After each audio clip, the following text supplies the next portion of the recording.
eyewitnesses.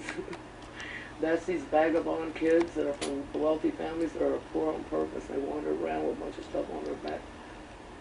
Those kids are eyewitnesses, and I house them sometimes too, as well as any media or people from around the world. I'd like them to come and stay here and be an eyewitness and film it. And we'll give you a free place to stay and you'll have food.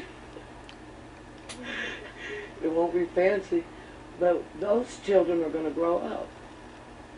And let's face it, they're going to take all this black stuff and take all this gold out of their noses and stuff, and they're going to become, some of them become senators and congressmen and stuff. So it's important that they get a look at this thing. And that's another thing I like to do. I like to give people who want to do independent film a chance to do that.